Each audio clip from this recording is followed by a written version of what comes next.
George's Marvellous Medicine.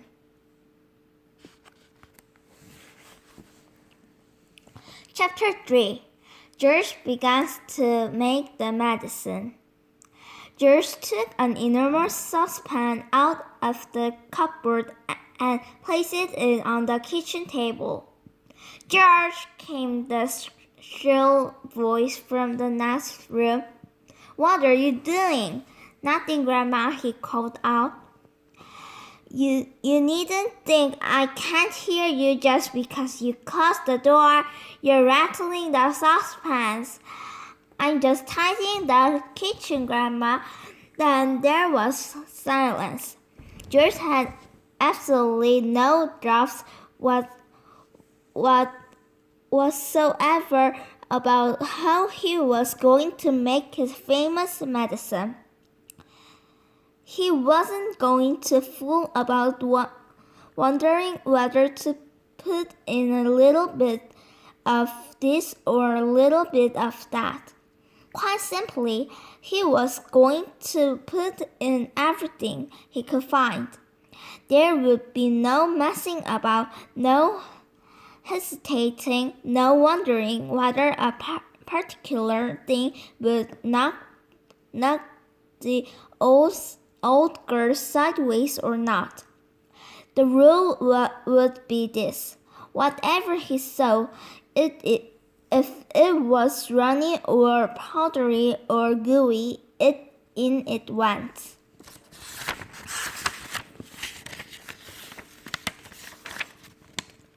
Nobody had ever made a medicine like that before. If it didn't actually cure Grandma, when it would anyway cause some exciting results, it would be worth watching. George decided to work his way around the various rooms one at a time and see what they had to offer. He would go first to the bathroom. There are also lots of funny things in a bathroom. So upstairs he went, carrying the enormous two-handled saucepan before him. In the bathroom, he gazed longingly at the famous and dreaded medicine cupboard, but he didn't go near it. It was the only thing in the entire house he was forbidden to touch. He had made so many promises to his parents about this, and he wasn't going to break them. There were things in there they had told him that could actually kill a person, and also he was out to give Grandma a pretty fiery mouthful. He didn't really want that body on his hands. George put the saucepan on the floor and went to work. Number 1 was a bottle labeled Golden Gloss Hair Shampoo. He emptied it into the pan. "That ought to wash her tummy nice and clean," he said. He took a full tub of toothpicks and squeezed out the whole lot of it in one long worm. "Maybe that will brighten up those horrid brown teeth for her," he said. There was an aerosol can of superform shaving soap belonging to his father. George loved playing with aerosols. He pressed the bottles and kept his finger on it until there was nothing left. A wonderful mountain of white foam built up in the giant saucepan. With his fingers, he scooped out the contents of a jar of vitamin-enriched face cream. In went a small bottle of scarlet nail varnish. If the toothpaste doesn't clean her teeth," George said, "then this will paint them as red as roses." He found another jar of creamy stuff labeled hair remover. "Smeared in it on your legs," it said, "and allow to remain for 5 minutes." George tripped it all into the saucepan. There was a bottle with yellow stuff inside it called Dishwash Famous Dandruff Cure. In it went. There was something called Brilliant for cleaning false teeth. It was a white powder in that went too. He found another aerosol can. Never more pumpkin deodorant spray. Guaranteed, it said, to keep away unpleasant body smells for a whole day. She could use plenty of that, George said as she sprayed the entire canful into the saucepan. Liquid paraffin, the next one was called. It was a big bottle. He hadn't the faintest idea that what it did to you, but he poured it in anyway. That, he thought, looking around him, was about all from the bathroom. On his mother's dressing table in the bedroom, George found yet another lovely aerosol can. It was called Helga's hair set. Hold 12 inches away from the hair and spray lightly. He squirted the whole lot into the saucepan. He did enjoy squirting these aerosols. There was a bottle of perfume called Flowers of Tulips.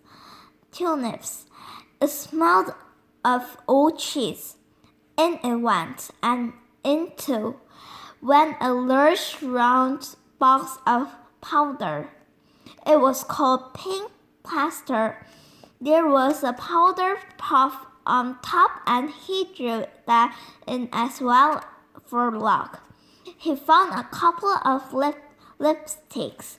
He pulled the greasy red things out of their little cases and added them to the mixture.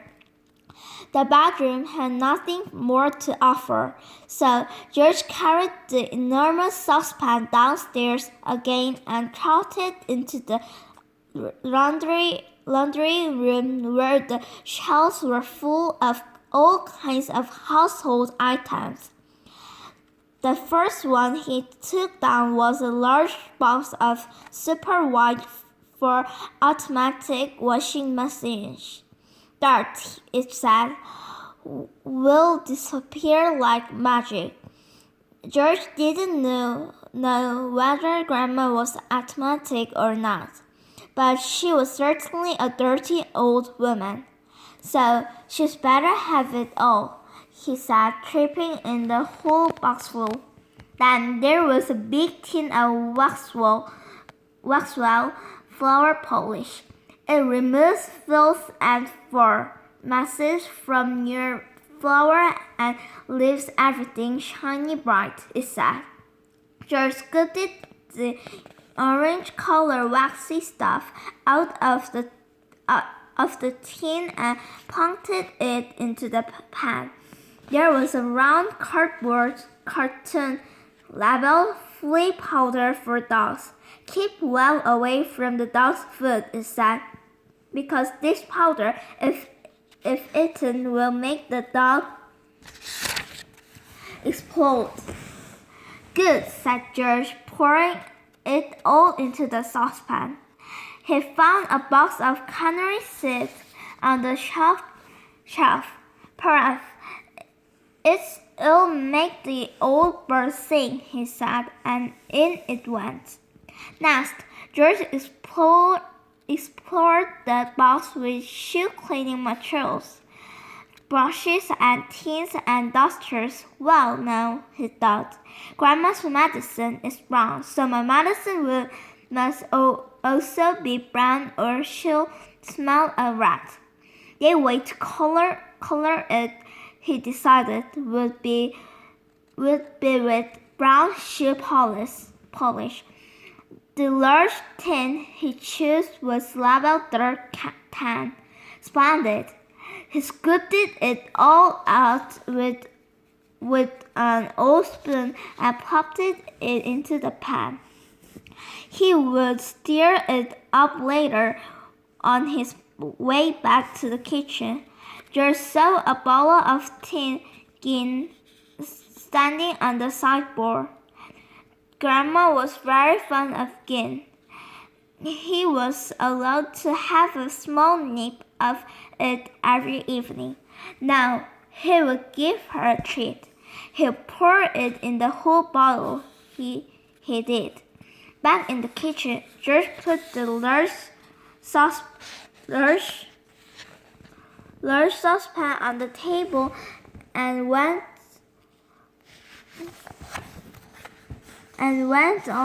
over to the cupboard as sharp as a ladder. The shelves were bulging with bottles and jars of every sort. He chose the following and emptied them one by one into the saucepan: a tin of curry powder, a tin of mustard powder, a bottle of extra hot chili sauce, a tin of black pepper corns, a bottle of wholesale dish sauce. There, he said aloud, that should do it. George, came the squeaky voice from the next room. Who are you talking to there? What are you up to? Nothing, Grandma, absolutely nothing, he called back. Is it time for my medicine yet? No, Grandma, not for about half an hour. Well, just see you don't forget it. I won't, Grandma, George answered. I promise I won't.